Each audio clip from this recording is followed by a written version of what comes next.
అందరికీ నమస్తే. తెలంగాణలో అధికారంలో ఉంది బీఆర్ఎస్ పార్టీయా కాంగ్రెస్ పార్టీయా అని చెప్పి ఆ డౌట్ ప్రధానంగా కాంగ్రెస్ పార్టీ కార్యకర్తలకే వస్తా ఉన్నది.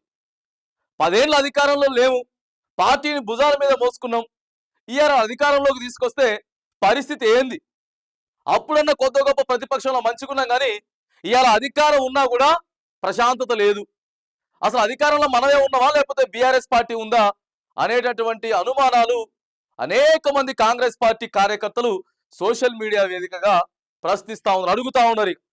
ఎవరున్నారయ్యా బాబు, మళ్ళీ బీఆర్ఎస్ వాళ్ళే నడుస్తుంది అనేటటువంటి చర్చ సోషల్ మీడియాలో ప్రధానంగా నడుస్తా ఉంది.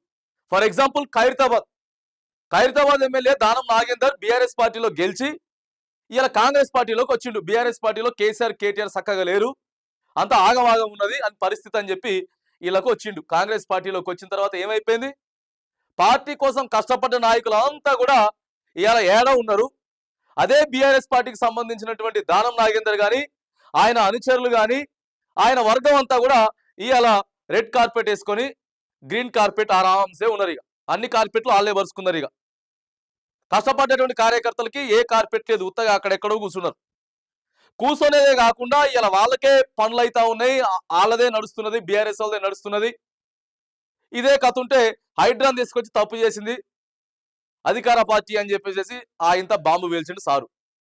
ఆ తర్వాత ఈ కారేస్ హైదరాబాద్కు రావడం వల్ల మంచి ఇమేజ్ పెరుగుతుంది, నేను అసెంబ్లీలో వాళ్ళని తిట్టడం వల్ల నేను బీఆర్ఎస్ ఎమ్మెల్యేని అనవసరంగా తిట్టినా అది కేటీఆర్ కూడా క్షమాపణ చెప్పిన అని చెప్పి సారు బాంబుల మీద బాంబులు పేల్చిండు. పేల్చితే చక్కగా బాగానే ఉంది కానీ అసలు కాంగ్రెస్ వాళ్ళని దగ్గర కూడా రానిలేటువంటి పరిస్థితి. ఇక తాజాగా ఏం జరుగుతా ఉంది? పటాన్ చెరువుల ఇక రచ్చ మామూలుగా కాదు, రచ్చ. గూడెం మహిపాల్ రెడ్డి బీఆర్ఎస్ లో కలిసి కాంగ్రెస్ లోకి వచ్చిండు.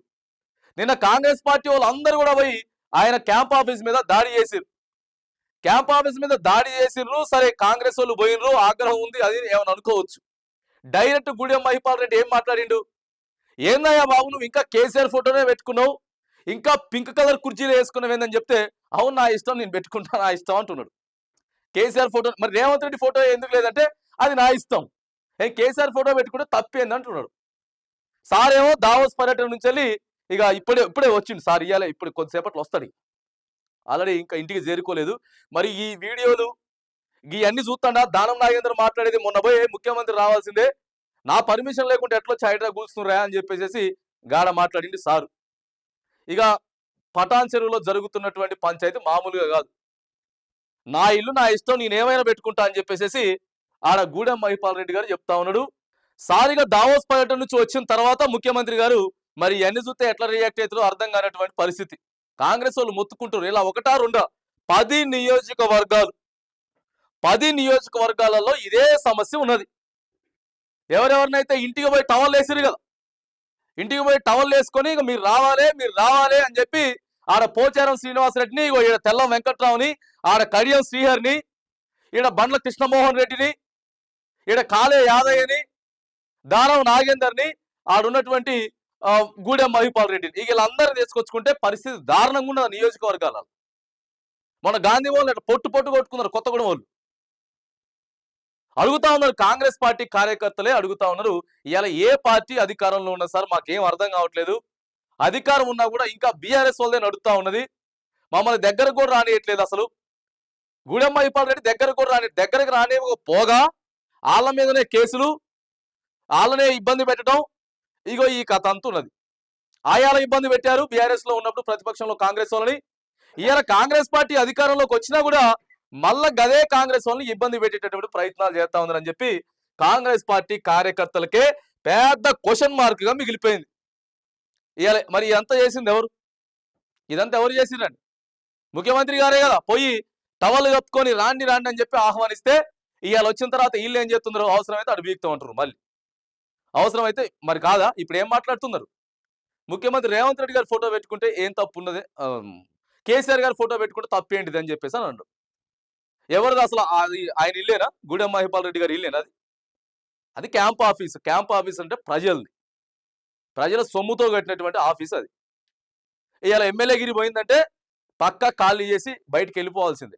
ఎంతమంది పోలే బీఆర్ఎస్ వాళ్ళందరూ, మొన్న ఓడిపోయిన వాళ్ళంతా ఖాళీ చేసి పోలే క్యాంప్ ఆఫీసుల నుంచి వెళ్ళి. నా ఇల్లు నా ఇష్టం అని చెప్పి ఆయన సీదా చెప్తుండు. మరి దీనికి సమాధానం ఏం చెప్పాలి రేవంత్ రెడ్డి గారు? మరి ఆయన సస్పెండ్ చేస్తారా లేకపోతే మీరే కదా మొత్తం టవలేసి పట్టుకొని వచ్చింది. ఏదేమైనా కానీ కాంగ్రెస్ పార్టీ కార్యకర్తలు ఇబ్బంది పడతా ఉన్నారు. ఈ 10 మంది ఎమ్మెల్యేలు ఎవరైతే మారినరో ఆ 10 మంది ఎమ్మెల్యేల వల్ల 10-15 ఏండ్లు కాంగ్రెస్ పార్టీ కోసం పనిచేసినటువంటి కార్యకర్తలు మాత్రానికి చెప్పుకోలేనటువంటి క్షోభ. ఓ చిన్న పదవి అవుతుందేమో, లేకపోతే అదొత్తదేమో, ఇదొత్తదేమో, సరే అరే కష్టపడ్డాం కదా పార్టీ కోసం అని చెప్పేసానంటే పదవులు వాళ్ళకే, పైసలు వాళ్ళకే, పనులు వాళ్ళకే, దందా వాళ్ళదే. 10 నియోజకవర్గాల ఎఫెక్ట్ రాష్ట్రం మొత్తం మీద పడదా? రాష్ట్రం మొత్తం మీద పడదా అని అడుగుతా ఉన్నాం.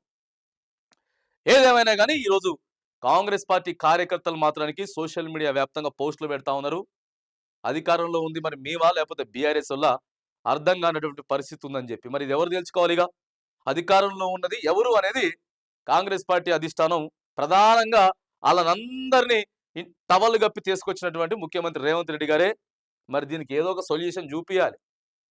లేకపోతే ఇవాళ పోయి డైరెక్ట్ మేము కేసీఆర్ ఫోటోనే పెట్టుకుంటాం, రేవంత్ రెడ్డి ఫోటో మాకు ఇష్టం అయితే పెట్టుకుంటాం, లేకపోతే లేదు. గవర్నమెంట్ చెప్పినా ఈయనని పరిస్థితి ఉన్నది. ముఖ్యమంత్రి రేవంత్ రెడ్డి గారిని ఏదన్నా అన్నా కూడా మాకేం సంబంధం లేదు. ఇగో ఇట్లాంటివి ఉన్నాయి, ఇలాంటివి అయితే ఉన్నాయి. అందుకే ఓ పార్టీలో గెలిచి ఇంకో పార్టీలోకి పోతే ఈ సమస్యలే ఉంటాయి. ఆడ ఖచ్చితంగా ముందున్నటువంటి కార్యకర్తలు చోటమోట నాయకులంతా కూడా ఇబ్బంది పడాల్సినటువంటి పరిస్థితి అయితే ఇవాళ ఉన్నది. మరిగా ప్రధానంగా అయితే ఈ అంశం కనపడతా ఉంది. సో వీటన్నిటి మీద కాంగ్రెస్ పార్టీ అయితే ప్రధానంగా కార్యకర్తలు ఇబ్బంది పడతా ఉన్నారు. ఇక అధిష్టానం కూడా ఇప్పుడు ఆగమాగం అవుతా ఉన్నది. ఈ పరిస్థితులన్నీ చూసి గత కొన్ని రోజులుగా ఒక 10-15 రోజులుగా అయితే ఆగమాగం అవుతా ఉన్న పరిస్థితి. కాంగ్రెస్ పార్టీ కార్యకర్తలు అధిష్టానాన్ని అడుగుతా ఉన్నారు, అధికారంలో ఉన్నది మనమున్నామా లేకపోతే బీఆర్ఎస్ వాళ్ళు ఉన్నామా అని చెప్పేసి అడుగుతా ఉన్నారు. కష్టపడి పని చేసినటువంటి ప్రతి కార్యకర్త కూడా ముఖ్యమంత్రి రేవంత్ రెడ్డి గారు సమాధానం చెప్పాల్సినటువంటి పరిస్థితి అవసరం అయితే ఉంది.